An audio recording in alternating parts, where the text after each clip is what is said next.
Firstly, Billy, thank you for agreeing to do this interview today. In what year were you born? 6/8/34. 6834. Yeah. And where were you born in the UK? I was born in Tiger Bay in Cardiff. And you had 5 brothers and 5 sisters. Yeah, 5 older and 5 younger. Did any of your brothers and sisters play sports at all? Yeah, my sister ran in the army. She was a runner. She ran again that Maureen Gardner who ran in the Olympic Games when she was in the army. My elder brother, played a game of cricket. He liked his cricket. The brother next to me come to Wigan and it's signed for Wigan. And the next one after him, he was a cricketer. And the last one, he boxed for the army, and it was a pretty sporting family. Did they all have the natural pace you were born with? My second sister, the second oldest, she was fastest of the lot. She could lick me easy. What was it like living in Cardiff at that time? Well, it was a multiracial thing. There was every nationality under the sun there. But they got on well together. I enjoyed it. I loved the place, until I left to go into the army. It was brilliant.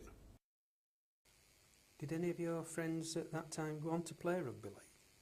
Yeah, there was a fella called Roderick, and then Johnny Freeman, who played for Halifax. Colin Dixon. Joe Erskine, he was a heavyweight boxer. Colin Dixon played for Halifax? Yeah, he played for Halifax, yeah, and Salford. What was the first club you played for as a kid? The Kayaks, they call them. Well, the Cardiff International Athletic Club, they call them. But, well, they started it with a K.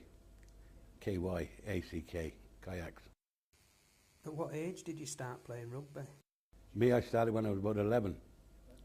There was a teacher called Bernard Sullivan. He come to the school and he started the rugby, and it just escalated from there. I think in the 2 years that I was there, we only lost 1 game. I think we lost 1 game. Could have been none, but it might have been 1. Were you the quickest player in the school team?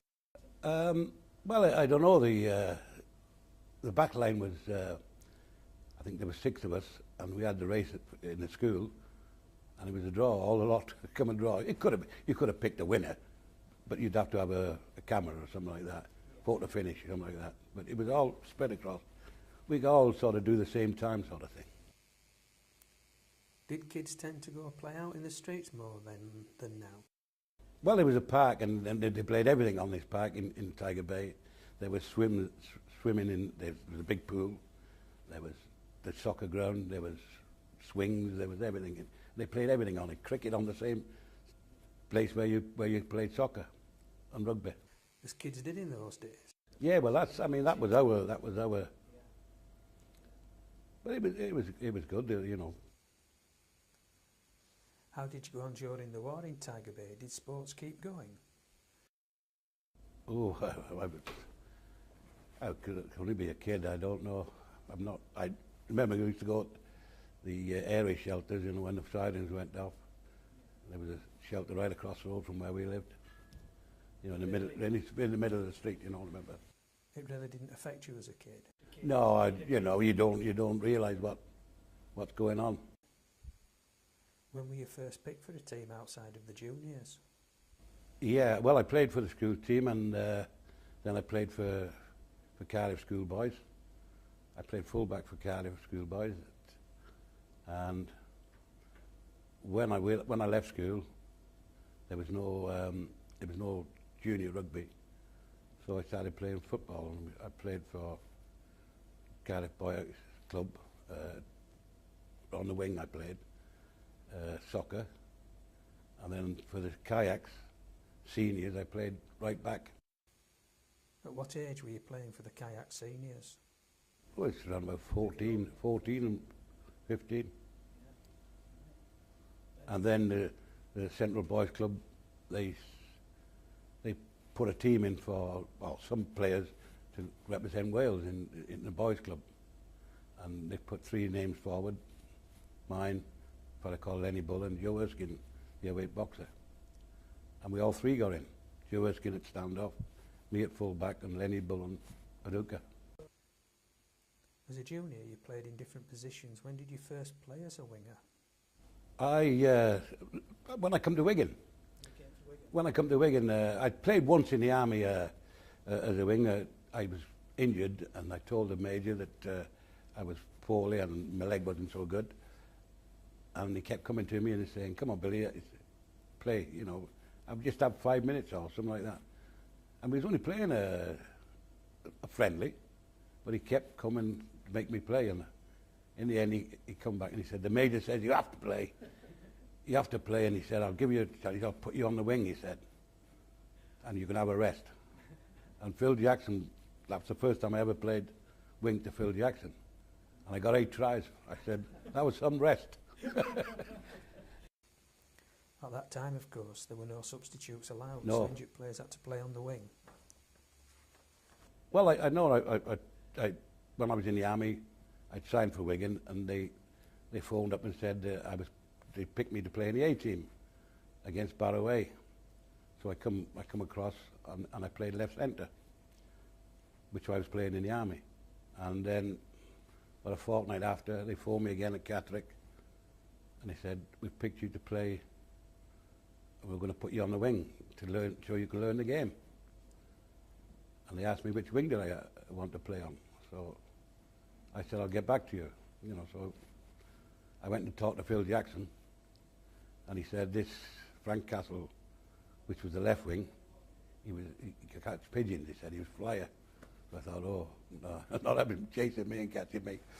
So I said, "What was the right winger like?" And he said, "Jimmy Looseway, a big, strong." I said, "I'll mark him." So I phoned Wigan and I said, "I'll play left wing." So mark the big fella, Jimmy Looseway. Well, I scored, and I don't think he scored, so I didn't do so bad. But all the other times, I moved back to the right wing. There were other rugby league teams watching you, Hunslet and Workington. Well, Hunslet come early though, and they beat me to the house. I went to in a hotel near Cardiff, talked to them about, but I wasn't interested in playing rugby league. I just went just because they were there all the time. And Gus Risman from Workington, Jim Sullivan come for, I think he was at St Helens then. I think Wigan only come on to even the last minute sort of thing, and they were sort of lucky, may I say. Of course, Gus Risman was the coach of Workington, and he predicted you would be one of the greatest players of all time. I don't know how we seen that. I don't know. Yeah, it was in a book. Yeah, I know. I've seen it. It's in that book. Which is amazing, really. Consider, I don't know. You know, I'm looking at myself. I wouldn't have paid £3,000. No. Not for me. No, you know. I mean, to me, it was just rugby. You know. I mean, well, I went to Workington. I stopped with Gus, and I played in a cricket match there. And then he said to me, "Will I sign?" And I said, "Well, I have to have my parents with me." So he drove me all the way from Workington back to Cardiff. As soon as he stopped at the door and went in, I shot off. I run in. Oh, I legged it, I used to stand at the end of the street where you could see my house, like there was a street there, and I'd stand on that corner and my house was there, like, and I was waiting till the cars went, you know, because if you've seen a big car near the house, you know it was a rugby league scout. Because they didn't have no cars down there. Was your reluctance to sign because of your age, and at that time people didn't move out of their area much? No, I wanted to play for Wales. My ambition was to play for Wales, and when they used to be down in Wales, they always talked about rugby league. Oh, it's awful, and it's this and it's that, and you know, I mean, I once nearly got the sack because I spoke to Gus Risman or something like that. They were going to sack me because they didn't like rugby league players then days. I mean, but years after, I went down to Cardiff, and I went to go in the Cardiff club, And the fella stopped me. He knew that I'd played rugby league, and he wouldn't let me in. And Jim Mills was the same, and he played for Cardiff seniors, but they wouldn't let him in. And now I can't keep out of there. They loved me in there. Because the area was so tight knit that if a big car was seen, word would spread like wildfire. Oh God, it shoots all over the place. Yeah. So they do it before you. Yeah. Sometimes. Yeah. So during national service, you played rugby union at Catterick. Who were the other rugby players stationed there?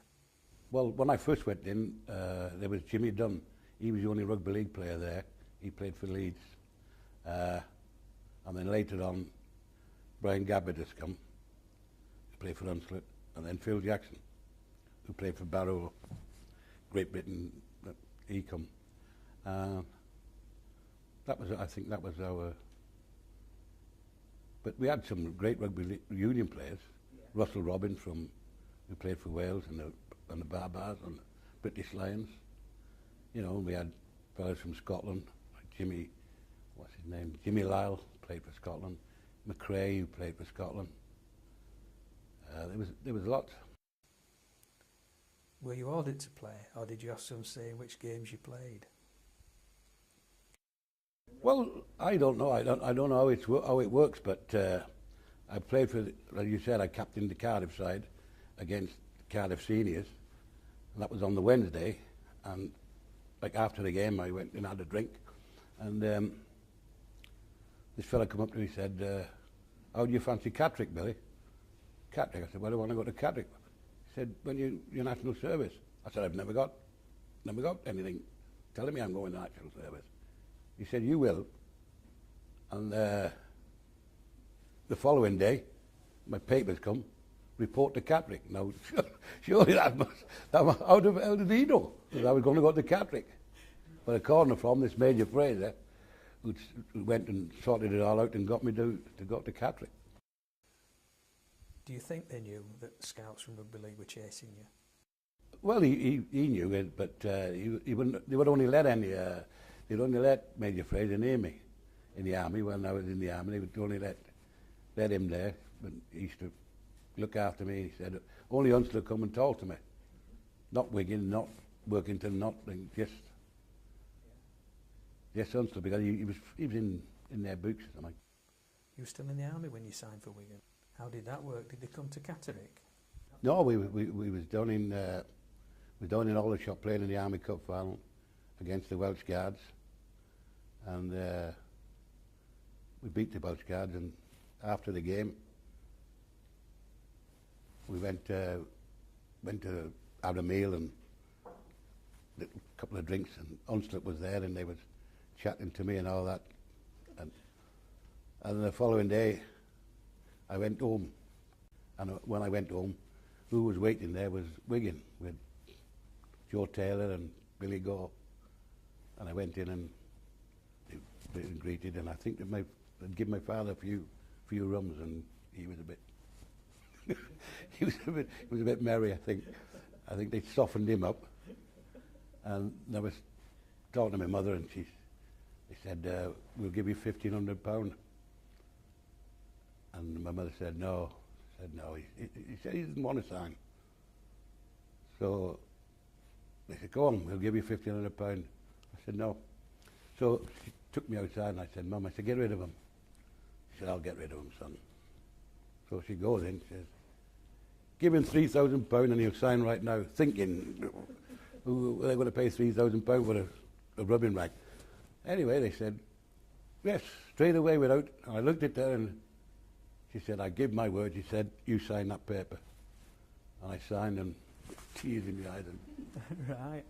Now, for people who obviously weren't born in that era, £3,000 was a lot of money in those days. Oh, what could you buy for £3,000? Well, you could buy houses, you could buy cars, and all a lot. Yeah. You know, I mean, a 3-4 bedroomed house and semi-detached was only about £1,500. Yeah. You know, something like that, and a lot of money. Yeah, it was.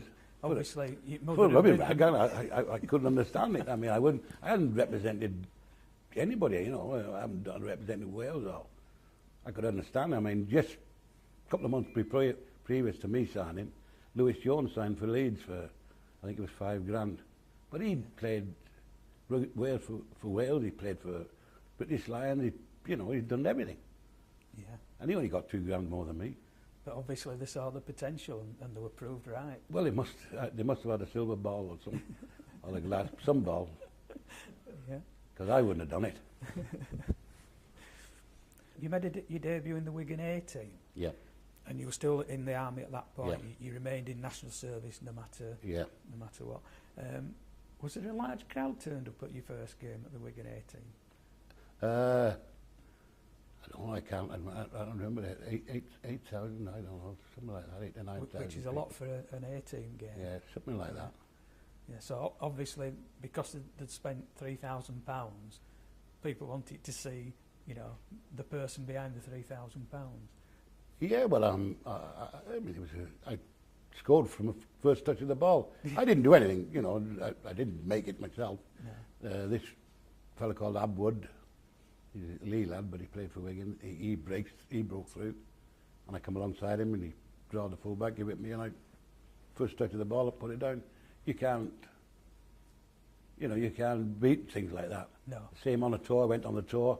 First time I ever touched the ball on a tour, I scored. But no, not for me.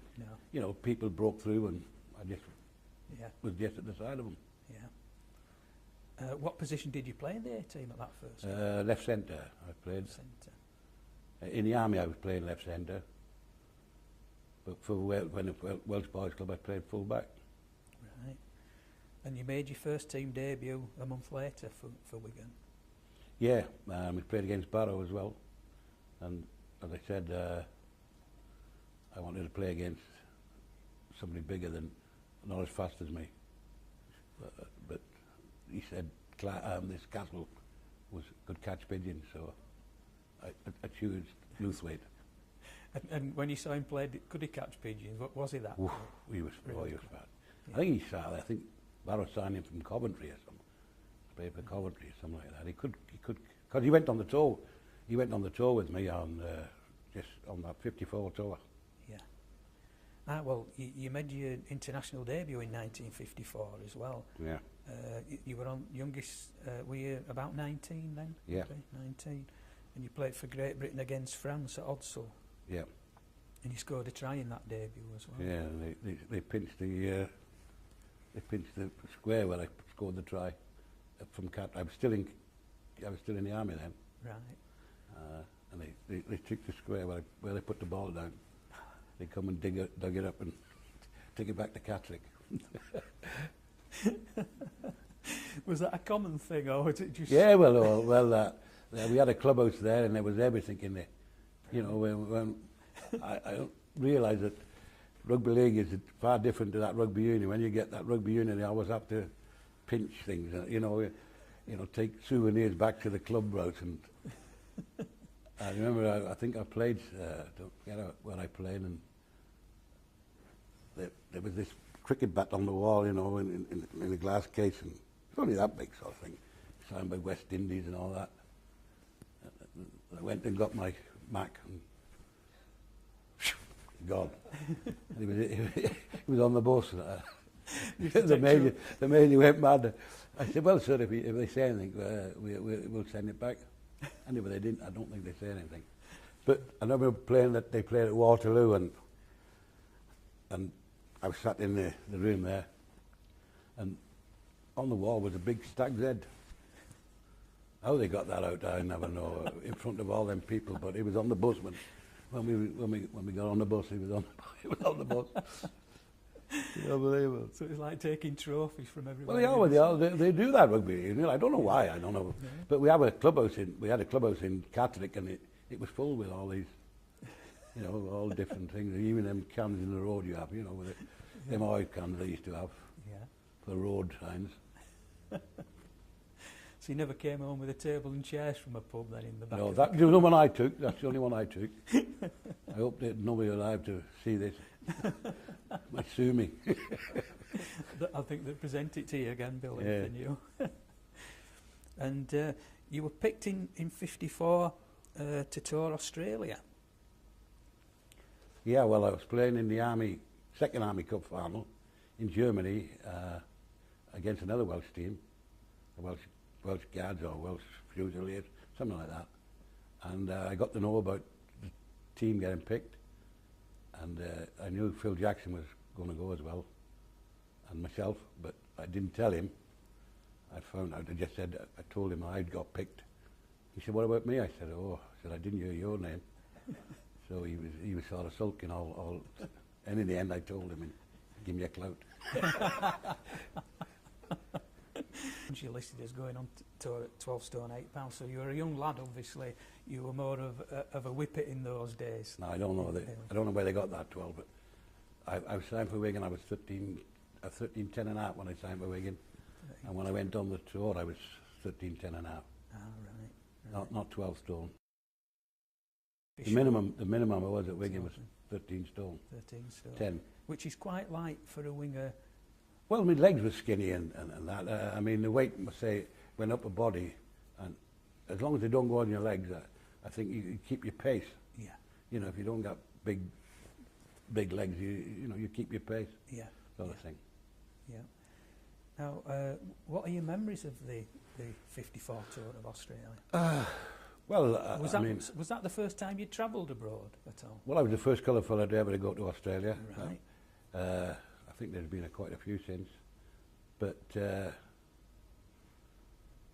I've never been anywhere, really. I mean, the first I'd been is Ireland, with the kayaks. It was a strange situation. I don't know, but I enjoyed it. Yeah. How did you travel to Australia? Was it by boat or we were the first team to fly it. First team to we fly. were the first team to fly it in 54, and there was 26 players. Right. Two of each, so two right wing, two left wing, Yeah. two right centres, two left centres. And I was Drew Turnbull. He was the senior. I was below him, and then there was Castle, and then O'Grady was below him. Me and O'Grady was the same age, similar. Yeah.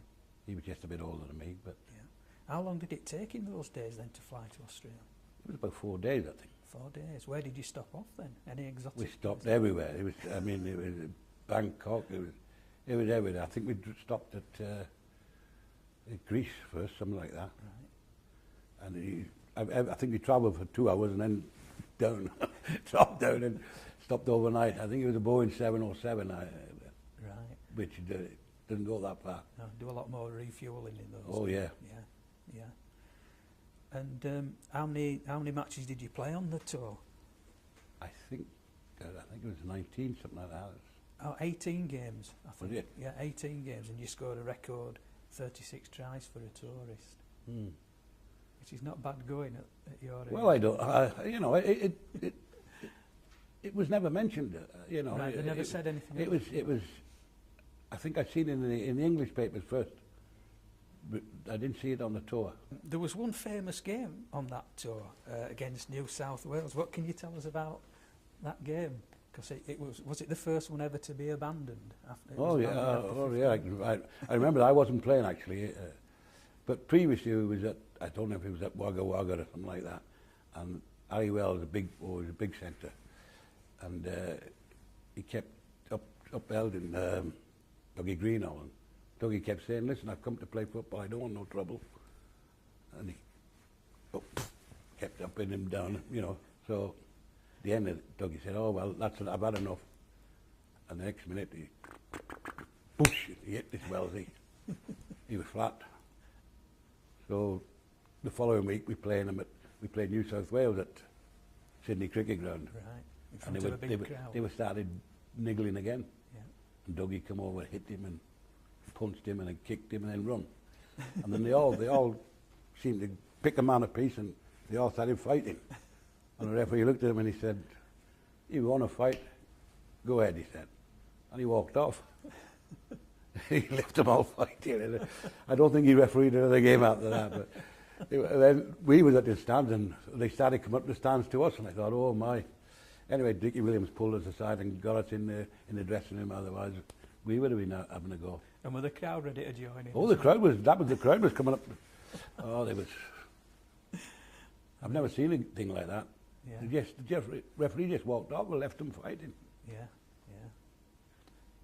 He was probably frightened himself then by the sound of it. Yeah. In the first test in New Zealand on that tour, you scored a record 4 tries again in a match.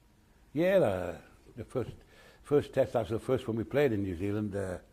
Before any other game, the first test was played before any other game, and I had quite a good spell there, 4, and a 3 in my first 3 games in New Zealand. Right. And at what level were New Zealand compared with Australia and Great Britain then? Were you all, like today, very much on a par? Well, yeah, near enough. I think New Zealand was better than Australia at that time, I think. Right. Just a bit better. In 1954, you were picked for the inaugural World Cup, but I think did you have to pull out due to injury? 54, yeah. I was injured when I come home. But actually, Wigan was told the rugby league that they'll hold me back and get me some treatment and that, and then they'll fly me over on the Saturday. And they said no, the rugby league. So they picked a fella called somebody from Huddersfield. They picked, and they played on Sunday. I played for Wigan on the Saturday against Lee. Yeah. So I would have been all right. Yeah. So that was the historic first World Cup. Yeah, when they won. Yeah, with David Valentine, wasn't it? The captain, was it? From Huddersfield. Yeah. Yeah. Yeah. Mick Sullivan. Yeah. Of course, Huddersfield were a great side in those days. Yeah, they were. They were, like with Niall Cooper and Sullivan and Valentine. There was 2 Valentines. Yeah. And Devery. They had some great players. Who were the top teams in that era? Well, Halifax and Leeds and all them. We used to get our best money when we played there. Halifax, Leeds, St Helens, Wakefield. Yeah. Them sort of. When you say best money, did they pay you winning and losing pay, and it was higher against the better teams? Yeah. Right. I mean, the most I ever got went in for a league match was 25 quid, and playing for Great Britain you got £14. So your country wasn't as, as your club side. And of course they used to get huge crowds at some of these matches, didn't they? Comparatively. Yeah, well, we played St Helens in an ordinary league match, and they got 47,000 something. It was unbelievable. Yeah. We played against St Helens at Central Park, and a lot of people in there. 47,000. It is. So where do you think all the money went in these clubs then? Well, I don't know. It went somewhere. It didn't go to the players. Were they run by more like committees in those days than? Yeah, the big committee. Yeah, chairman and vice chairman, and they had a committee. They picked a team, and I think the coach. I don't know. Not many coaches picked a team. Right. Who coached you in 1954 then at Wigan in your first year? Well, my first year was Ted Ward. He came up the same time as me. Like he'd already played for Wigan previous and went back home to Wales. Then he come up to coach him. And I come up with Roy Williams, Ted Ward and myself. So there was a strong Welsh presence at Wigan anyway, normally, even before your era. Well, they come up the same time as me, so we stopped together, we lodged together. Now, you played in 1955 for the Welsh 13 against France. You never actually played in rugby league for a Wales team because it was disbanded at that time. Yeah. Well, that game, there was me and Rhys Thomas, and we was playing our heart out, like, and we said, during the game, we said, well, we could have stopped that try. They said, Billy, you have a better time when you lose in France. I said, why didn't you tell me before you started? Before we started, we're trying our heart out, Especially with my brother being in the crowd, because he was on his ship had docked in France somewhere, and I was running all over the place, and they said, because I've seen some times in that France, ridiculous. You know, we was playing one time for the other nationalities, was it other nationalities, something like that, and they was playing and playing on, and we was just in front. We just scored like we was about five or six in front, and the game kept going on. He went 12 minutes over, a quarter of an hour over, and 20 minutes over. He was trying to wait there to win the game, sort of thing, and then Lewis Jones intercepted and went the length of the field, and the referee blew the whistle, and the touchers come on with a big stick and whop. He whapped the referee with a stick because he'd blow the whistle, sort of thing, and then lost. So you could have been there till midnight. I could have been there till midnight. So if the France team beat you, they entertained you better after the game. Oh, that's what they said, yeah. Yeah. They was, But if you beat them, they just went home all and right, left. yeah. You had to go straight home, I think. So fancy coming on with a big stick, Yeah. crack the referee in. How did you feel about never playing for Wales then at rugby league as well? Because you missed out obviously with the rugby union. Well, I got I played for Wales at that friendly game, but yeah, everything seemed to stop when I come. I mean, Wigan used to play France. They used to play Toulouse and different top teams in thing. But when I come, Yeah. they stopped. And Wales was playing. I went to watch Wales at Bradford, and I watched Wales against somebody else. And then all of a sudden, that stopped. Yeah. Why did they disband? Maybe just because of me, I don't know. No, I don't know. There'd be enough Welsh players in rugby league to. Well, to there was lots. I mean, Les Pearce. Oh, let's play it. He looked after the Welsh team, and Big Jim Mills played, and Bill Francis. Mind you, I don't know where. I think Bill Francis didn't know where Wales was. I mean, he was a Yorkshireman. I don't. Was it his great grandmother again? Yeah, I think his great grandfather. He once visited Tiger Bay.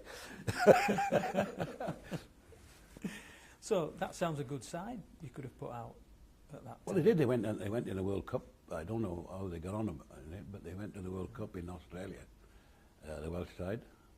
Yeah. I mean, Colin Dixon was thinking as well then. Yeah. When I was there, was Pearce and Les Pearce was there, and Colin was just coming up. I think he was just in the A team. And what's his name? John Thorley. He was at Halifax. Johnny Freeman, Daniels. They had quite a Welsh side there. Yeah. In 1955-56 season, you played for the other nationalities and beat England and France to win the European Championship. And you played outside Lewis Jones. Fantastic. Well, they picked a team with Glyn Moses and then the right wingman. It was between me and Brian Bevan. Well, they picked Brian Bevan as the best right wingman, which he was. They picked me on the left wing, Yeah. Lewis Jones as left centre, and an Australian was right centre because he was in other nationalities. And we played England, and I marked Mick Sullivan. Was Mick at Huddersfield then, playing for Yep. Huddersfield? And Lewis Jones sent me in for 3 tries. Well, walking day tries. Yeah. And all I had to do was catch it and put him down. Yeah. And then the following, about 2 weeks after, we played France at Lee. And we runs out, me and with my number 5 on. And I look across and I look at their number 5. Oh my, you should have seen him. He was that wide, and his legs were that wide. And then they call him Henri Savon, the Bison. They call him France. He scored double the amount of tries as any other person. That's, you know, the next one to him, he doubled that. And I looked at him and I thought. So I ran across to Bevan. I said, "Thank God you're a better right wingman than me." Because he was back at the Bison. He was back at the Bison. The Bison knocking him all over the place, he was. When I looked at mine, he was a nice little fella like that. I said, "Very nice, that'll do me." Because Bevan was a slight guy, really, Oh, for a he winger. was good. he was a freak. Mm. Fantastic player, though. Yeah. You know, I mean, he couldn't tackle. But when you give him that ball, oh, God. What did he have? Was it pace and sidestep? Pace, sidestep. His sidestep was from here to there. Like mine was about that. His was from here to there. But I remember that Wigan Day, I got hurt at St. Helens, playing at St. Helens. And we used to play 3 games in 4 days over the Easter. And we played against St. Helens. I went down on the Saturday, which should have been playing against Lee. And I told him, I pulled my thing, I said, my legs were falling and that. And so they said, oh, Billy says, we'll wrap it up, we'll rub it and give it a thing, and you play, and then we'll let you have Monday off. So I said, okay. So they gave me a leg, and I played against Lee. Sunday, I went out on the Ramsamy, having a few jars, and I woke up somewhere up in Greener Street in some chip shop. And then somebody brought me the paper. Boston switched to Mark Bevan. And they told me I wasn't playing, like. So I went down, I said, listen, I said, I'm drunk. I said, I've had, oh, you'll be all right, Billy, you just do this and do that. So I said, all right. So I put on the number 5 shirt again. I said, look at that Bevan. I said, I'll kill this fella. So the ball moved across to him, and I shot across. Next minute, I just turning around, and he was just beating the fullback and going under the I didn't even see him go past. He just choop, and gone. I thought, oh yeah, very nice this. And so, how many games did you play in a week then? Was that two in 3 days? We used to play 3 in 4 days. 3 in 4 days? But I mean, it wasn't that thing. But nowadays, you hear them say they can't play 2 in a week because, they're fit to know. They never. Yeah. We trained twice a week, once on a Tuesday and once on a Thursday. Yeah. If we had trained like these, I think it'd have been a lot better. Yeah. Yeah. I mean, we played better football abroad than we did over here because we trained every day, even if you had. And then played every Saturday. Yeah, I mean, if you had a few ales the night before, you train in the morning, and you train it off. Yeah, yeah. Which is every day you trained, you know, in Australia. Yeah, of course, there wouldn't be as good on the science side on injuries in those days either. Well, I don't know. I mean, I don't think many got hurt over there. You know, mind you, when you played that, rock hard it was. You know, considering what ground you played over here. Yeah. So was that that'll be better for sprinters, would it? Or did you? Well, until they threw you down on it. I come over and I had to have knee surgery. You know, bones floating about in your knee. Because of the hard ground, like. But would you have liked to have played today professionally with, you know, training all week and? Yeah, I think I'd have been a better. I think I'd have been a better player. You know, an even better player. No, just to. But the money they're on, oh God. They go to the toilet now and wipe their backside with £5 notes. Yeah, it's great. It would have been great. I don't envy them. I don't begrudge them. They earn it. But it would have been nice to be playing in this day and age. I could have took the wife everywhere. Yeah, and of course, great players in any era would be great players, because you had the abilities, you had the natural speed, and you had a sidestep, and you had the size. So with the modern training, you'd be, as you say, an even better player. Well, I think you'd have kept it up a lot longer. You know, I mean, training every day. It must be, you know, especially if you don't have to go to work. These fellas had to go down the pit, get them up from the pit and go training, or come up from the pit and had a game. You know, Big John Barton and Collier and McTighe and all them, they used to go down the pit and come up. I wouldn't go down the pit. I'd sooner give all rugby than go down the pit. Yeah. So what job did you do? Well, I was on the post office I was a line test clerk. It sounds nice, that, doesn't it?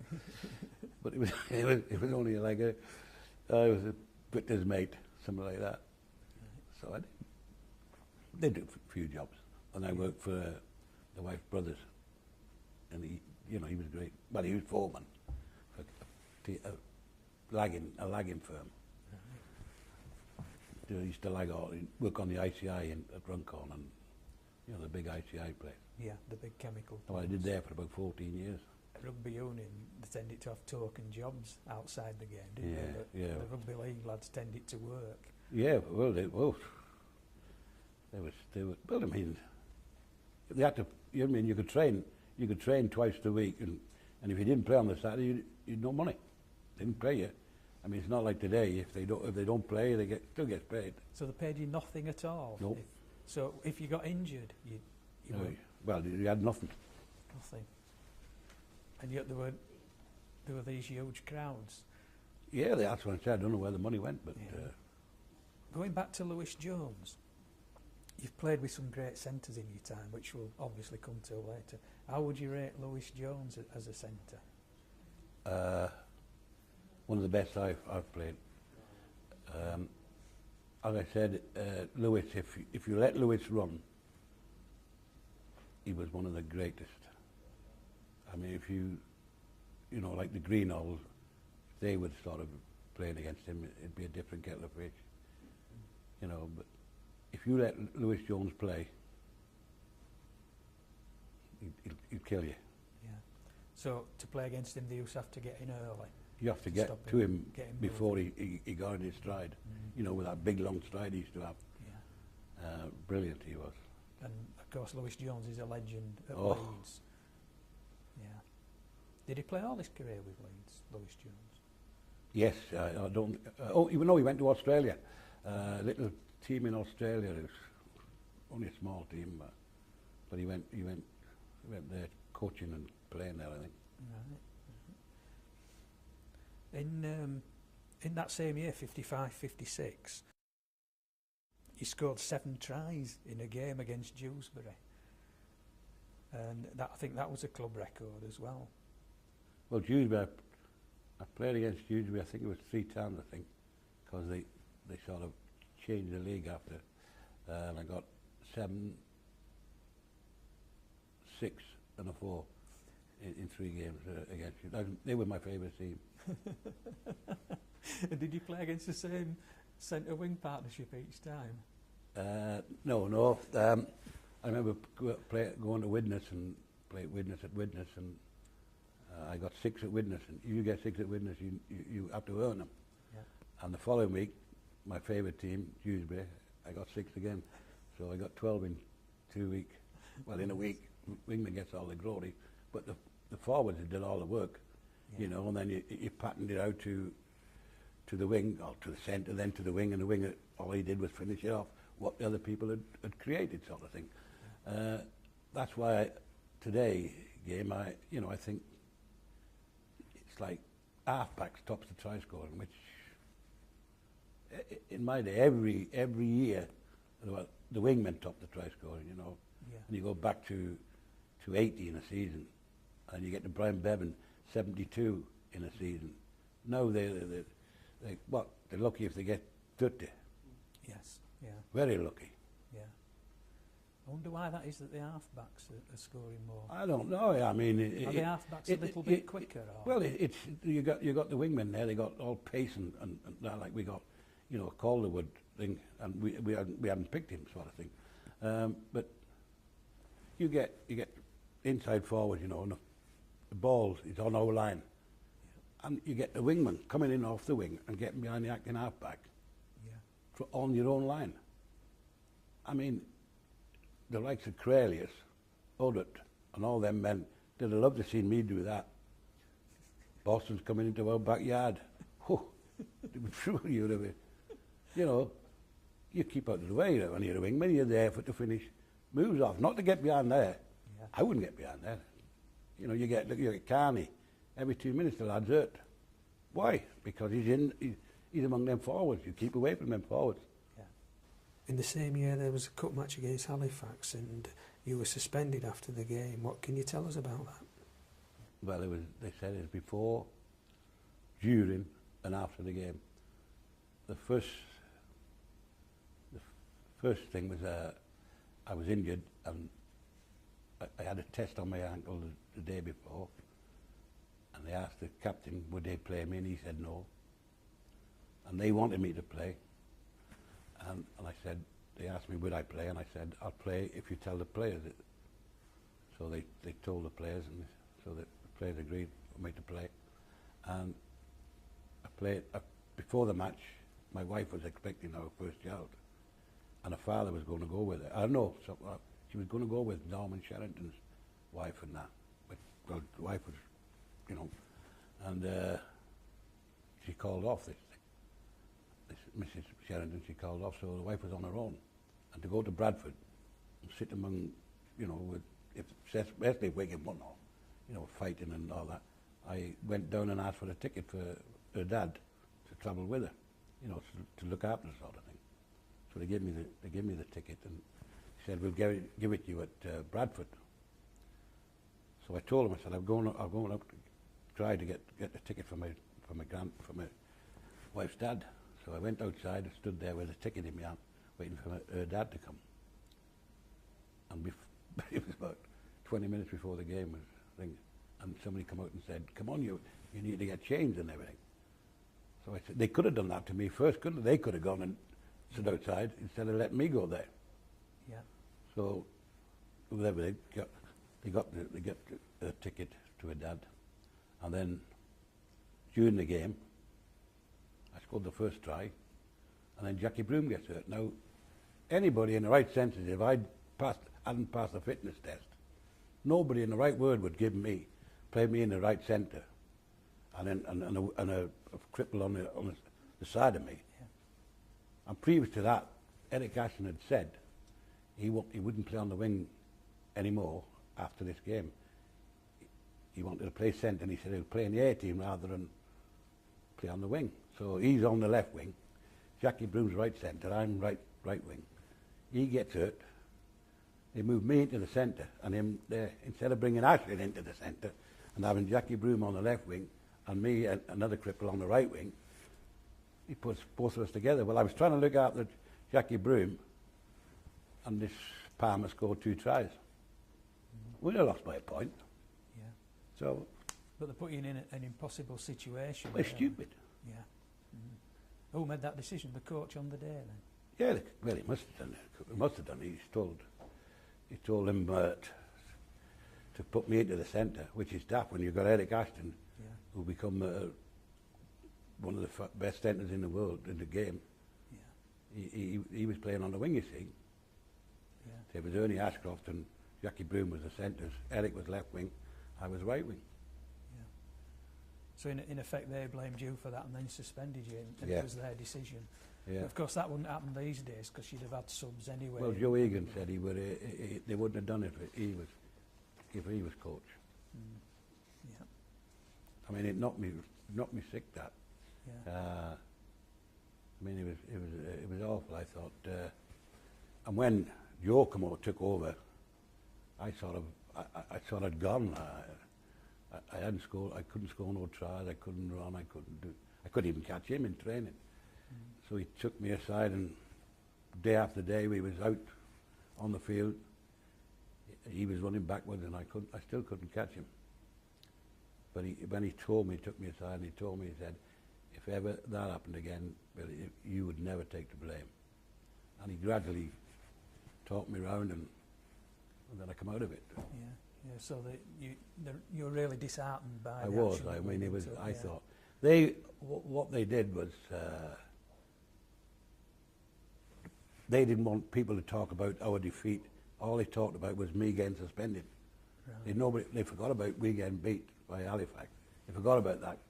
Yeah. And then it was just me getting suspended. So it's take the heat off the management in effect. But as I said, I mean, they didn't want me to go because, I mean, I think Wrexham come in as a football team, wanted to sign me, and somebody else. Oh no, that was later on. But Wrexham wanted to sign me Well, I was side eye at soccer, so... You were signed eye at soccer, why was No, it was side eye at rugby, but Oh. I said Wrexham wanted me to play soccer. Now, that was nothing to do with rugby league, is it? But No. they stopped me. Yeah. It's amazing. You could never imagine that happening to anyone now. Obviously, Yeah, well, with I the mean, situation. I could understand their what I call with thing going, but shouldn't they blame the coach for putting me who failed the test the day before? Yeah. You know, even the captain said he wouldn't play me, Yeah.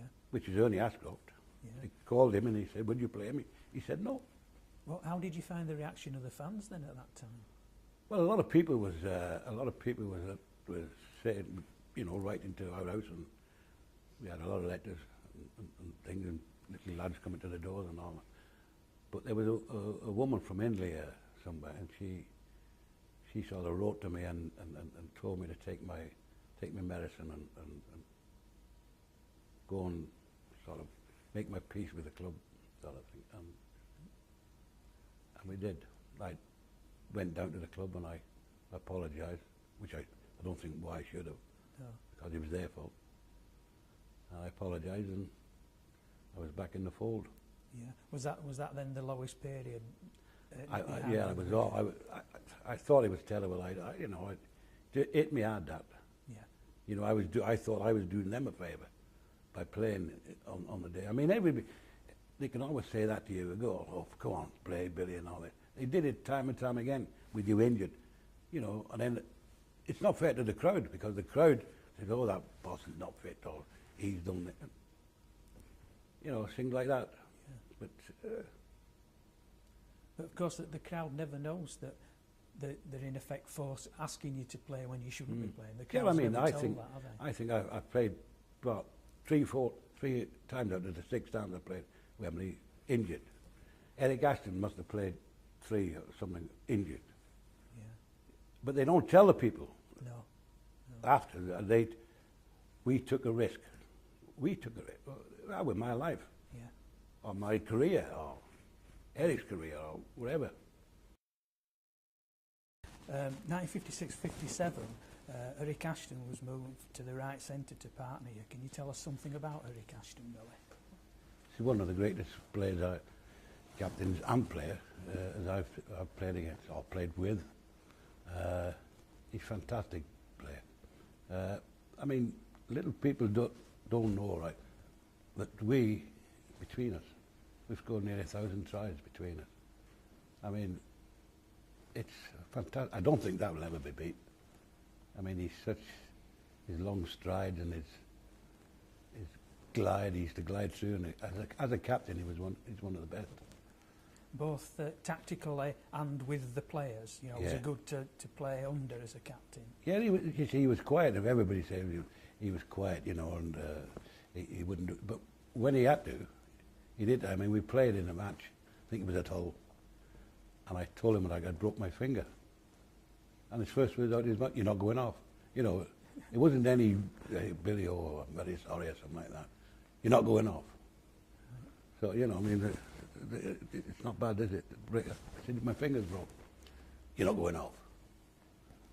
But when we was on the field, you know, we got on well together, and we didn't have to. But I knew what he was going to do, and he knew what I was going to do. It became an instinct, like the same You know, he didn't have to say anything, or I didn't have to say anything. He just glided here, and we started that, you know, the back pass. Yeah. That just come.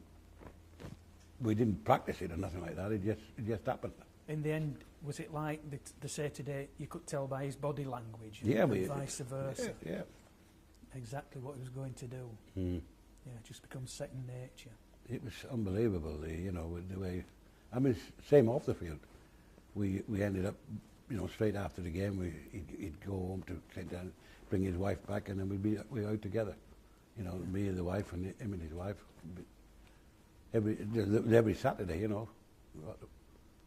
And always together as well. Yeah, it makes you appreciate great players, and when you're playing with them like that, and then socially, Yeah. you make them just great people. We just got on so good together. Yeah. And of course that moved on from Wigan to Great Britain. Yeah, I played a lot of times in Great Britain with him, and he was fantastic at there. I mean, when in 1962, that team was unbelievable. Jerry Round was full back. There was me on the right wing, Eric right centre, Neil Fox left centre, and Mick Sullivan left wing. Murphy and Bolton was the half-backs. There was Norman Herbert, Sayers, McTighe, Edgar, Uddett and Turner. That's a great side. Yeah. When you mention Hood out there, I've seen film of the 62 series in Australia, and you seem to see a huddle in the middle of the field, then suddenly Dick Hoodard shoots out and he's run 60 yards. Did that happen a lot with Oh Dick? God, it must have happened about 16 times in the 3 tests. He followed McTighe wherever McTighe went. If McTighe went to the toilet, he followed him. Mind you, he was such a... But he could run.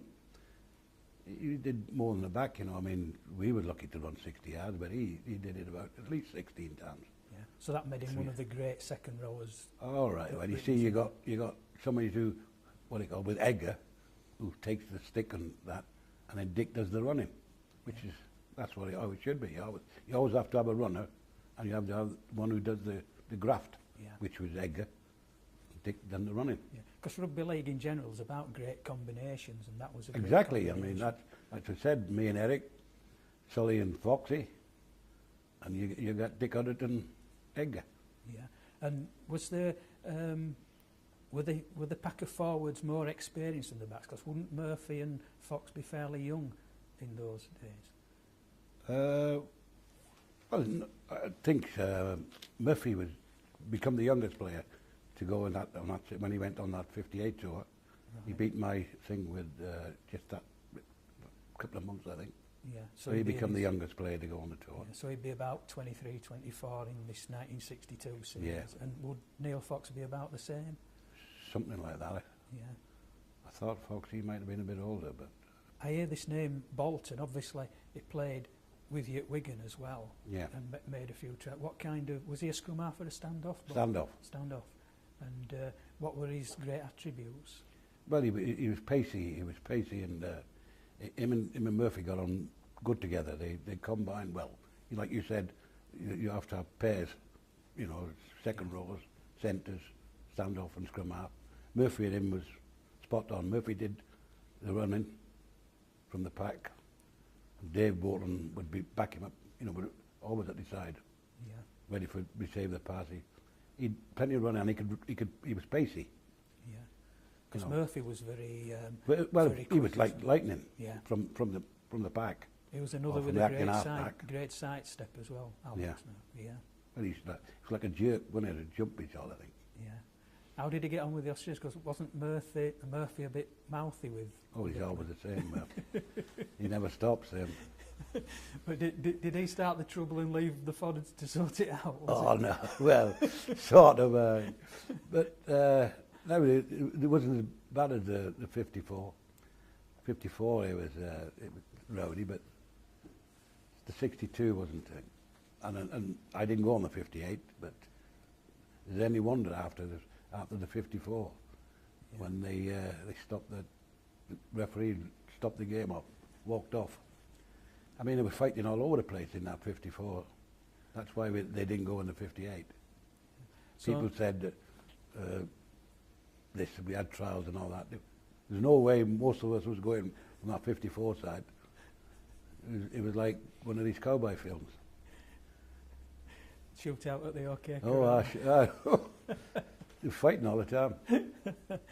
So what made everybody want to go on the 62? Was it because this great team, you all realised this great team was coming together? I don't know. I don't think so, because, like, I mean, Jack Wilkie went. You know, he went in 54, same as me. He missed 58, and he went in 62. You know, so we don't know. I mean, the 62 team is unbelievable. And you came up against a good Australian team as well. Who was in that team at the time? Well, there was Gaznier and Johnny Raper, and you know, there was a lot there. Famous names, yeah. A lot of famous names for Australia. Wells, I'll be still there, Harry Wells. And They all played against you and Eddie Ashton in the test then. What partnership would they put out? well, Ken Irvine, and I thought he did wonderful against me. I think he got the better of me for the 3 tests we played in. He scored more tries than me. He holds the record for tries against Great Britain, and I hold the record for Great Britain with tries against Australia. But he is one above me. What were his great attributes? Was it speed or? He had plenty of pace, but he was a nice player. There was nothing. Well, I mean, I suppose he was a bit that smaller than me, so he might not try anything. But he was good. I liked him. We got on well together. And who played inside centre for him then against Eric Ashton? Well, I don't know. I can't remember there was Gasnier, I know was one. I can't remember the other centre.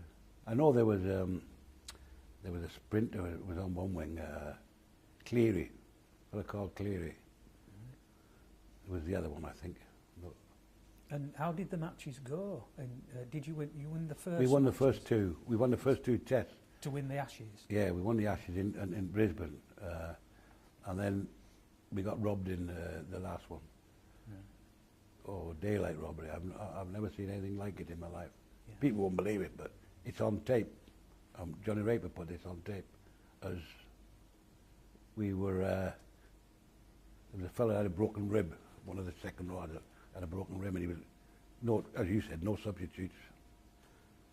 So he carried on playing, and he said, I'll take one of the pommies with me. So he hit Turner. Well, Turner turned on him, and the referee said off. So they both had to go off.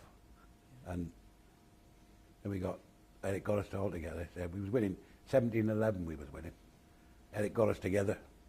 He said, "Now listen, this game's ours. We don't need any any fighting. Anybody. We don't need nothing." He said to Sully, and you too. So we got back 2 minutes after he said that.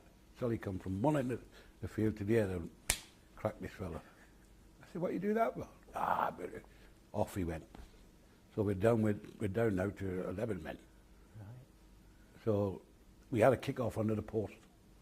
We had to drop out under the post, and we dropped out under the post, and the referee went, "Penalty." "What's that for?" He said, "You're offside." We're under our own post. So they kicked the goal. So they made it 17-13. So they can win them with a try and a goal. Anyway, this moved the ball out, threw it over my head. This Irvine got it, scored in the corner. I said to the referee, I said, "Sir, that was 5 yards forward." He said, "I know it was." He said, "I'd have given it was 10. I said, "Why is that, sir?" He said, "You would have knocked Australian football back 50 years. I said, "Who gives a about Australian football?" He said, "I do." And lo and behold, before doing that, Irvine put the ball down. He went back to his position there, and the referee said, "Hey," he said, that ball's key whiff." He said, "Go and straighten it up," he said. "This is true. Oh, I've got it on tape somewhere." And he was Johnny Rip, and he went and he kicked the ball straight over, treated it, blew the whistle. Over. Game over. Beat us by 18-17. So in those days, they didn't have neutral referees either? No, that was, no. Darcy Laura, I'll always remember his name. Thief, rogue, robber. But I suppose the consolation was you'd already won the Ashes. We'd already won the Ashes, but we would have been the first seed. Yeah. We were the first side to win all the 3. Yeah. How did you celebrate after the second? Did you have a celebration having won the Ashes, or did you wait till after the third, or did the lads go out on the hill? Oh yeah, I think they went. I think we went out on the hill. We got champagne and all that, and Sully. Anyway, they read the team out for the following day. And I wasn't on it, so I was all right. And we were out drinking, and Sully used to get in with these priests and go to horse racing, and they used to take him with him, this Sully. So he comes to me, and he knew I'd had a few. He said, "Billy," he said, "will you do me a favour?" And I said, "What's that?" He said, "Will you play tomorrow?" I said, aye. I said, get out of it. I said, I ain't playing. I said, you're playing. I said, your name's down. I said, you're playing. Ah, but he said, I've got a... So later on the night, he come when I was really thinking. I said, aye, okay then. And this morning, we got in this little plane. It was only one of them little, what do you call it? It was up and down, and his stomach was ringing. And we played this team next day, and I got five tries, I think. And this lad come up to me after the game, and he said, thank you, sir. And I said, what's that for? He said, for taking it easy on me. I said, we're all right. There's me trying my eyes out, and he said, but anyway. So, did you run a midweek team as well then? You were playing? Yeah, they call them the Ammoneggers. The Ammoneggers? They call the midweek team the Ammoneggers. Don't know why. And was Mick Sullivan a bit of a boyo then? With, you know, taking Priest to... Well, yeah, he used to go over with his priest, and they used to take him to the betting. You know, he'd come home, he'd loads of money. I was loads of money with it. He was a case or whatever. He the priest take him to this club, South Sydney, I think it was, and he's there shouting his mouth out in South Sydney. He said, you know, you got one of the best rugby players in the game. He said he's wonderful. He's absolutely brilliant. I said, who's that? He said, Cleary. He said he could go, he could catch pigeons. And they got back to the Australian selectors, and they picked him, Mark and Sully. He lasted about 5 minutes. He taught him into picking him. He cased that fella. Was Mick known to be an hard case type of winner? Was he always up for a scrap? He was 11 stone, and he was the hardest man I know. I mean, I had many a thing with him, but he was my mate, so called. And we played at Central Park, and somebody tackled me. My head was rather near the ground, like, and then somebody come at the back and push it, hit my head, and my head hit the ground, and it ripped me all right across the ground. So I jumped up and I said to Eric, I said, who was that? He said, do you have to ask? So I looked across, and there's Mick there, whistling away like that. And I said to him, I said, do we have to play you at Duddersfield? He said, yes. I said, well, I'll get my own back. And I did. And in those days, did you get a lot of support while you were out there? Were there a lot of English expats used to come? Oh, there was loads, yeah. There was loads. I mean, that was when they went on that, what was it called? £10. £10 thing, return. Yeah, there was loads of them. There was a lot of Wiganers there too. Well, there. They meet on in Sydney Harbour, somewhere near there. Yeah. Somewhere near there. And what was the reaction when you came back home after winning that tour? Do you get a lot of reaction from the press? And Well, I suppose winning the test matches and that, well, winning the Ashes. yeah. Because of course it was never covered on TV in those days. Well, no, that's what I'm saying. We never had videos and whatnot. We just had that Bath News. At the cinema, people go to the cinema and suddenly it'd appear on you see a Bath bit News. there. Going back on to 1960, you appeared in a final against Wakefield at Oxford Stadium in front of a record crowd of 83,000. You know, Yeah. What was it like to play at Odsall in front of that kind Oh, of... it was brilliant. The only one thing that I hated about Bradford was that the dressing room was right up at the top, and you had to go. Now it's not so bad when you won. When you have to go back up them, and you used to go about 3 layers, I think it was. But when you won, it was all right. When you lost, it was awful. Yeah. You couldn't get up the thing. I mean, it was unbelievable. But that day, I heard Joe Egan say something, and I used to puzzle what he meant. You know, Wakefield played somebody at Wembley the week before, and then we played him at Bradford the week after they'd won the cup.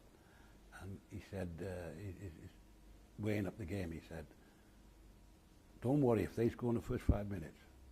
the longer that game will go on, he said, the more points you'll score. And they did score in the first 5 minutes. And we did score more and more and more the longer the game went on. And I never worked it out, but, well, till a long time after, is they played at Wembley. And no matter how restricted you are, you've got to celebrate, haven't you? Yeah. Winning the cup, you can't possibly not celebrate the cup in the holidays, meaning it'll tell on them towards the end of the game, which he did. Yeah, because there used to be that thing about Wembley, both football and rugby, that used to tire players as well, with it being a big pitch. And I think mostly he was on about the enjoying it. I mean, Wakefield winning the cup. When was the last time you played for Great Britain? Oh, not a clue. It'd be in the 60, 63 or 60 something like that. I played 5 years after for Wigan, but I played till 1968 for Wigan. Then I retired, and a couple of years after I turned out for Blackpool. Signed up. Yeah. 70, I think it was. Why did you go to Blackpool particularly? Well, I had a chance of going there or Oldham, and I knew a lot of the Wigan people who was at Blackpool. I mean, McTighe ended up there, Brian Bevan ended up there, you know. And when I played, there was Ray Ashby, Keith Olding, Johnny Stopford, myself, and they signed a fella, an Australian, can't remember his name. He played standoff, and in 4 years later he come back as an Australian tourist, playing for Australia. Can't remember his name, but I know the scrum half was Bishop, not Tommy Bishop, the other Bishop. There was two Bishops, wasn't there? Yeah. Well, Tommy Bishop played for Blackpool as well. Yeah. And he was a star with St Helens. Yeah, both of them was at St Helens. Yeah. What would you say were the greatest matches that you played in, both for Wigan and for Great Britain? Well, which, you know, the really memorable ones to you? Well, the one that stands out for Great Britain is when, like I say, we won that second test in Australia and to win the Ashes. Because in 1954 we lost the first one, won the second one, and we lost the third, and that was very disappointing. But when we won the second in 1962, I mean, it was a great game, and it was a great win. And as far as for Wigan, I don't know. There were some great games, but I remember playing in one at Leeds, and I scored 2 tries in a cup game, and we still ended up losing in a cup tie. I think Leeds went on to win at Wembley, I think, against Barrow. I'm not quite sure. But that was one of my games. I scored 2 tries in a cup final, cup game, and they had some great players at Leeds. I mean, you know, I might so many different wingmen. I even might a fellow called Don Gullick, you know, has played there. He used to play for St Helens, but they shoved him on the wing to make me, well, to do the business, I think. To knuckle you? Yeah, I think so. But it was nice. It was good playing against Leeds. I enjoyed it. Yeah. Okay. Who would you say were the greatest players that you played with? Well, Eric is, and Alan Davis, Mick Sullivan. I think the greatest thing was McTighe, Brian McTighe. What position did McTighe play? Second row or? No, front row. And he has played at Wembley second row, but his original thing was prop. I think it was number 10. You know, I played Lewis Jones. Some fabulous players I played with.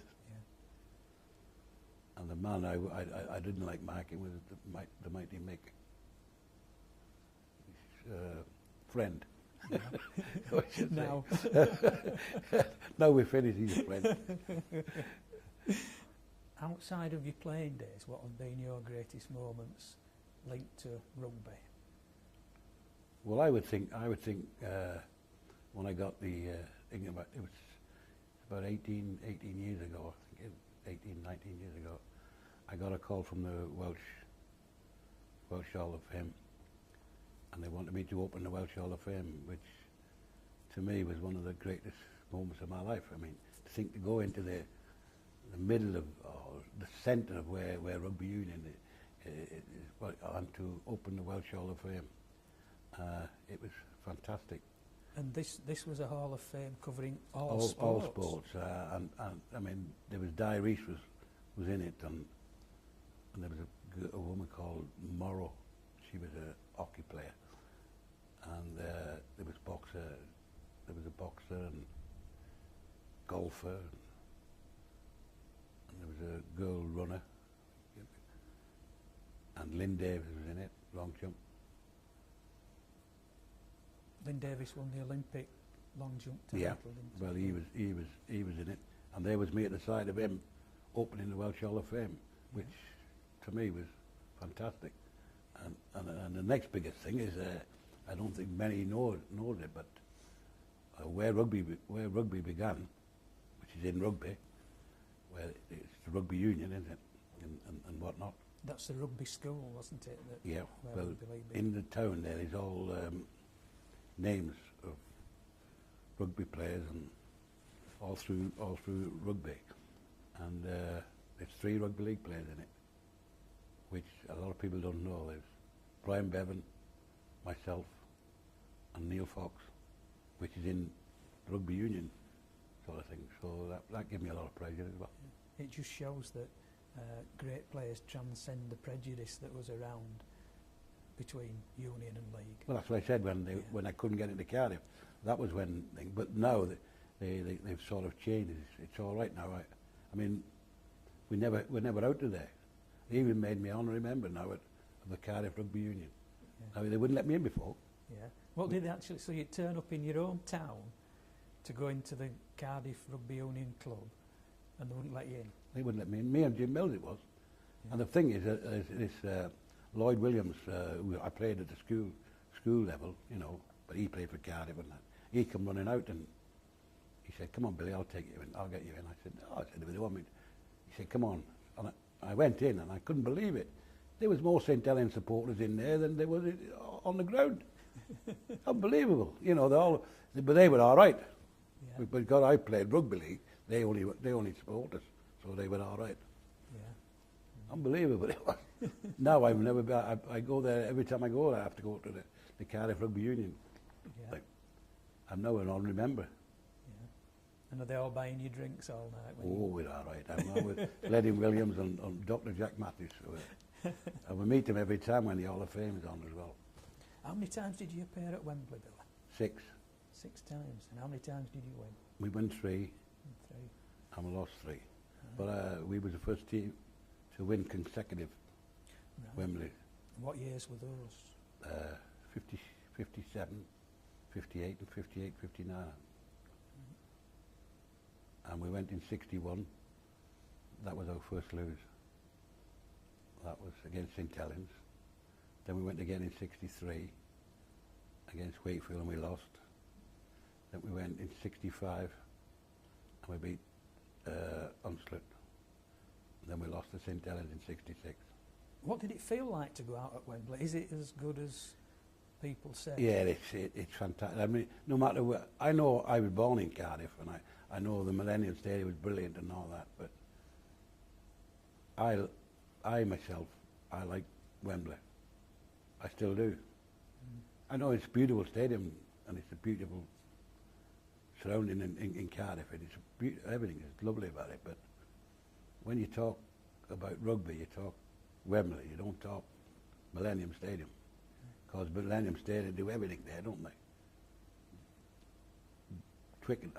Like Twickenham is the rugby, you get Wembley, Rugby League. brilliant. And what's the sound like when you come out of the Oh. tunnel? Is it deafening? Oh, it is. Can't see nothing. Just blurry, it's all. Yeah. Did you enjoy the second time more than the first? Do you remember more, really? Is the first a bit overwhelming? Well, it is. But the first time you see it, I played wing all through everywhere up until the last. And then they goes and puts me in the centre at Wembley. My first thing. It's something different, isn't it? I mean, you're used to playing on the wing, and Ernie Ashcroft got hurt, so they moved me into the centre. And we had, really on that particular time, we had 4 wingmen playing in the back line. Because Eric was playing, when I told you about, he had played on the wing for Lancashire and Great Britain. He was doing all right too. There was him, O'Grady, me, and Sullivan. So we had 4 wingmen playing in the back line. Yeah. These days, they tend to play people out of position. Do you think, as you've said there, that being played out of position, you lose that millisecond that counts when you're in for scoring? Yeah, I mean, I've been watching these games now, and we got 2 centres who converted to forwards, and we had 2 in the first test.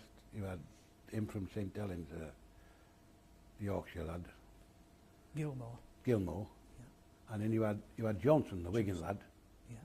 And in the second row. Surely God, we must have second rows. Yeah, instead of having people who come from centre and playing. We must have some good second rows. Yeah. Is it that they're going for a little bit more pace due to the Aussies and New Zealanders being quite pacey in the forwards? Yeah, it's pacey, but you need to stop them, not pacey. You want fellas who can stop them. Yeah. I mean, the last game against Georgia, I thought we was very, very unlucky to lose, because we was equally as good as them. But I don't think the Australian game was me and the message was good as what New Zealanders was. I thought New Zealand was exceptional when we were down in London, when they played Great Britain in London. So Aussies wasn't as much danger as they were. Yeah, and when you look at the New Zealand players that were out injured, Sonny Bill, I mean, looking at Sonny Bill, I don't think I've seen for 10 years someone that looks as if he could be as good as that. He's going to be. Yeah. I mean, he's something again, isn't he? Yeah. They seem to find them. I mean, I don't know how it is. They see big lads and they can all run as well. There's nothing better than a big. They always keep saying about these little ones, good little ones, but a big, good one. A good big one. Will play a good. A big one. I like these Samoans and and these New Zealanders, the Maoris. Oh, they're big and they good. And with the Australians, do you think that New Zealand could take over as the world's top team? Well, the way it is now, and I mean, Australia's filled with New Zealanders, isn't it now? It's getting like Australia's littered with them, isn't it? I think they will take over because they seem to be able to turn them out left, right, and centre, don't they? Yeah. And when you watch the Australians at the weekend, and you saw the centres come out, 6'3" centres weighing 16, 17 stone. Does that make you wonder when you see the pace of the lads as well? That winger though, I mean, he's 17 stone odd, and he's only 16 or 17 or something like that. Yeah. I mean, now, and you got him from Vicona, from Bradford. He likes 2-ton Tony Galento. It's unbelievable the size of him. I mean, I forget early on at Bradford they had a bigger winger than him. And I mean, I played against him and all, and he frightened me to death. Big one he was, really. Oh, can you remember his name? You should remember it. In what year? McLean. McLean. Oh, That was yes. him. Yeah. Yeah. He scored a lot of tries. And as then you well. had that coloured lad from Cardiff, big lad, Jury Caudle. Caudle. Yeah. You had him too, yeah. Yeah.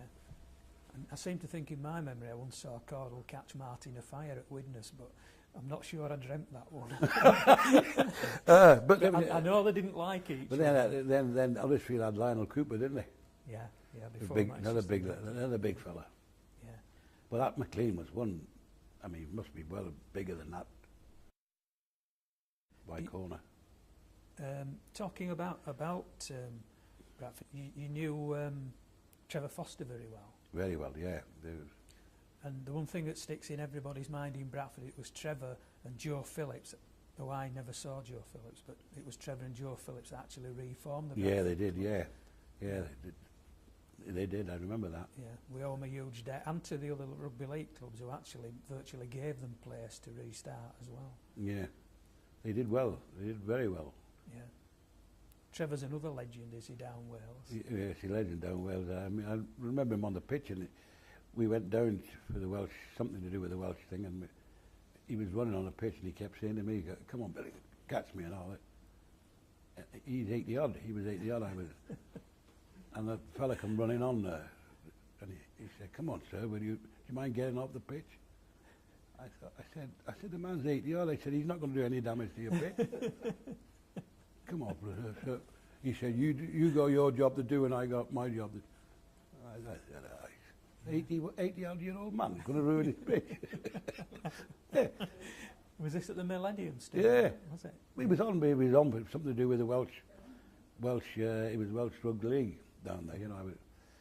And me and Trevor was with him, like, and they gave us a jersey.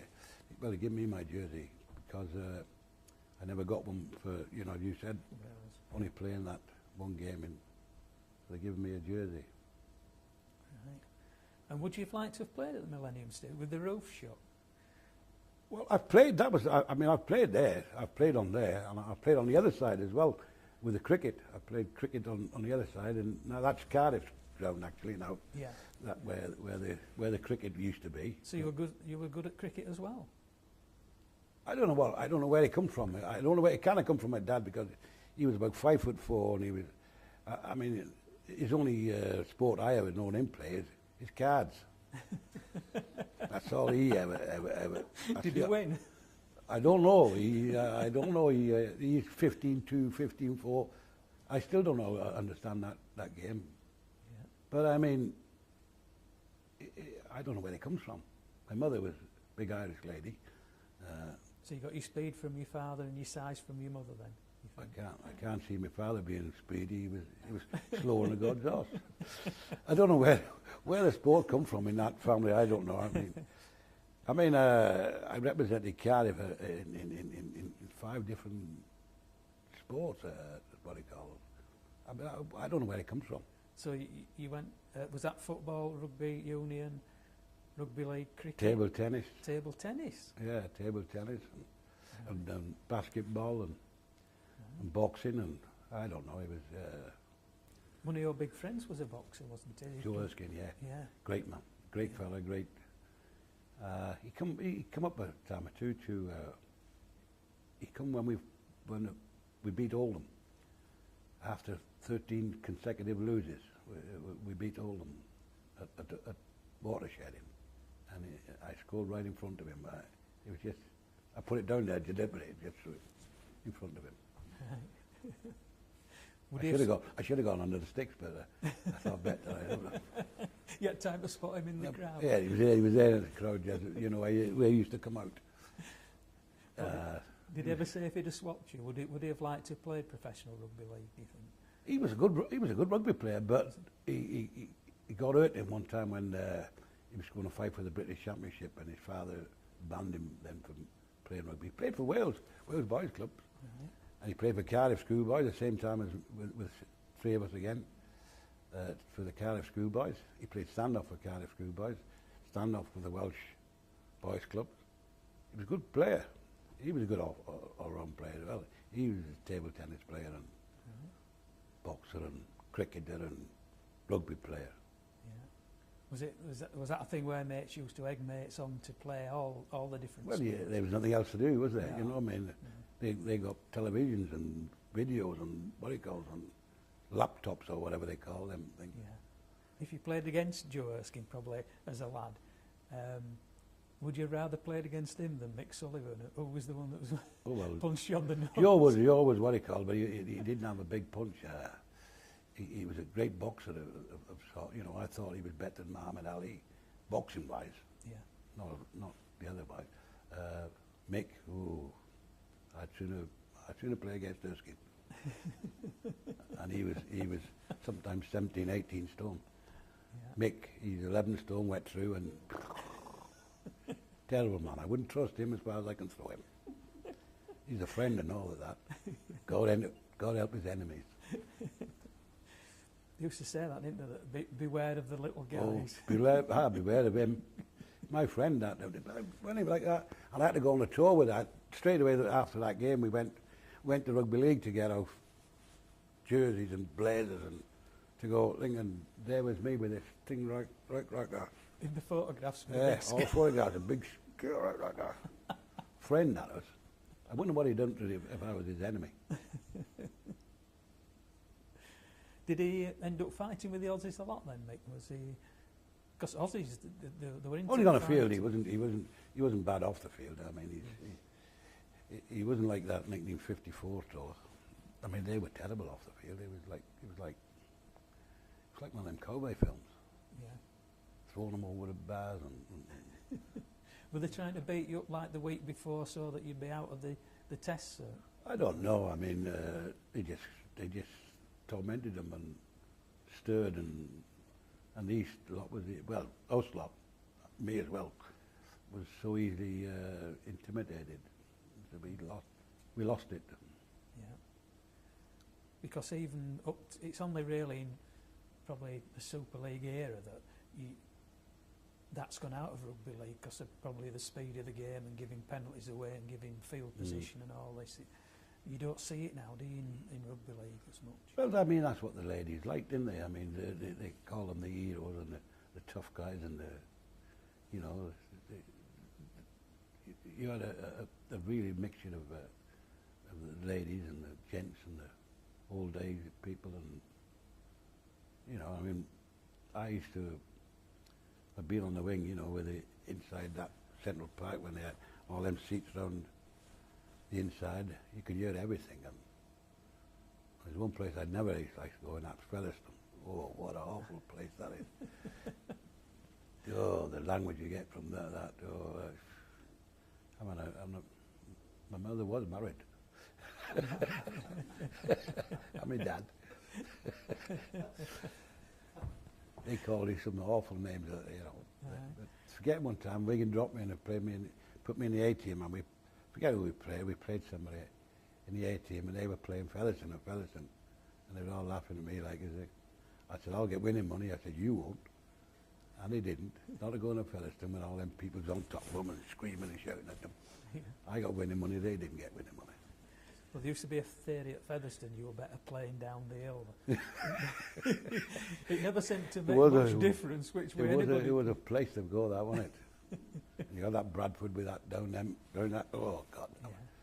It was all right when you won, but coming back up there... Because the crowd used to get right on the side of the hill, didn't they, all Yeah. the way up as well. Yeah, now they go in that thing, but I think you used to have to go up there. It was tiring getting up the top there. Yeah. It's funny though, in all the years, I can never remember anybody actually attacking a player, no matter how they played in the game. No, you never got mad. You'd be daft to with a rugby league player. No. I mean, I had one in Australia.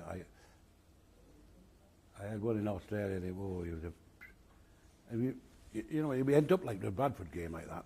Yeah. And I run out and I'm on this side of the pitch, on this thing went up there, and you see a little head over the top, screaming and shouting and calling me names, you know, what they call. Anyway, when we went in at half time, I thought, well, at least, I said, he can't see me, I'm on this side this time. And lo and behold, the gets in the stands. And he's calling me and shouting, and I thought, oh. Anyway, the ball went right near the stand and the whistle blew. And I looked up, and so I jumped up and I pulled myself up, but I thought I was fast, but he was faster. He gone. All mouth and no action. Oh, God. But, you know, I mean, he was outside, like, he wasn't inside first. But I thought, well, half-time, he's outside, he can't see me there. But he'll love me, God. He paid at half-time to come and torment me. Yeah. It's amazing, though. You go to Rugby League and you don't realise there's a crowd at the grand final of 64,000, and they're all international standard players that are watching you. You know, they all know how to play the game better than you. It never But works.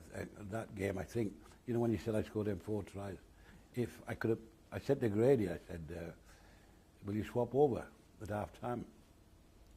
Got to go back on that side, you know, so he told me what to do. He told me where to get to. Off was the end, the other second part was it. He goes, oh God, the stand come over the top of the ground. And it must be that depth in mould. You have to lift your leg up like that to get going. And on that side it was all right, see. Yeah. And Grady would kept coming across like that, and I'd follow him, and he'd give me the ball at the end, and off I go. But this side, oh, he's like this. I said, come on. I said, swap me. Would you have liked to have played in summer conditions like they have now? Or would it have been the hard ground? No, but it was the same. It was the same in Australia. But see, New Zealand is similar to Great Britain, isn't it? Yeah, you get a lot more rain. And this Auckland, and with Carlo Park, I think it was when we played it. And it was about that depth in mould. It was awful. Only because this stand, when the sun couldn't get at this part of the ground. Yeah.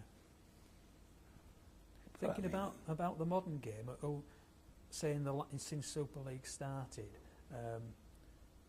who are the players that you've admired in Rugby League? Well, I like Farrell. He leads by example. You know, I mean, I think I haven't, you know, a lot, because they all are built on the same sort of, they're all similar to each other. You know, there's nobody, I think, really outstanding that all, you know, play as a team. You know, no individual, like. Do you think the theory is now that with the coming up in straight lines in defence and flat attacks, is it more it's the team and don't give anything away rather than letting the individuals try to win matches? Well, you know, I don't know. I mean, the way I look at them, I mean, when New Zealand the first thing, I mean, that first try theirs was. It was diabolical. I mean, we with no defence whatsoever. No. So they can't be doing this whatever you call it, going up in a straight line and all that. It was, I mean, the forward's got to do a job and the back's got to do the job. It's not just have to finish moves off. They got to do a job. And it was near enough to it on last Saturday, but. Yeah.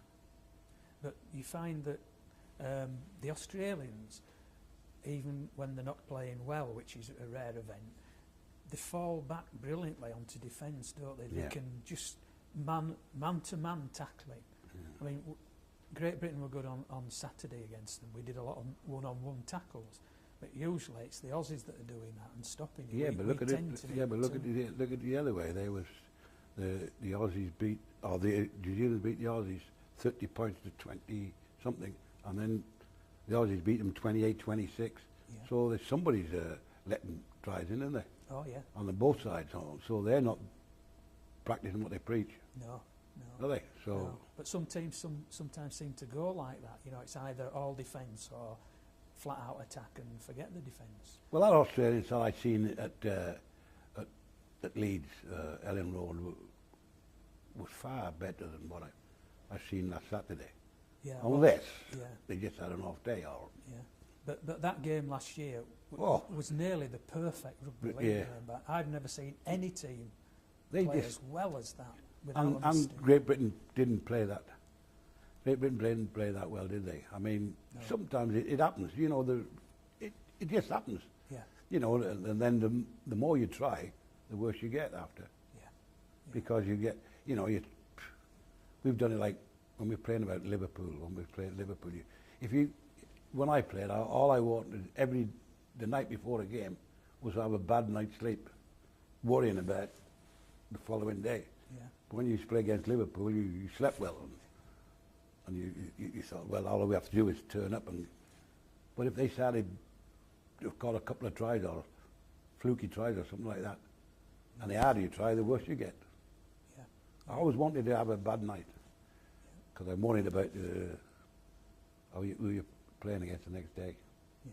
There's this thing in sport, isn't it, that you can try too hard. Yeah. If you try 100%, it tends to go wrong for you. If you knock it back. But if you relax and you think all you got to do is the harder you try after to get it back, you can't.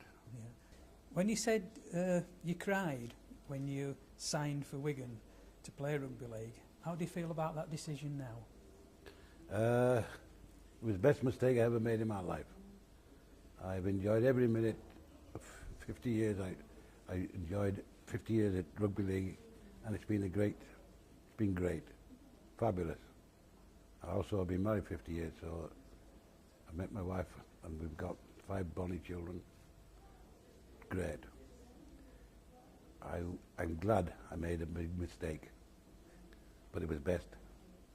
It was brilliant.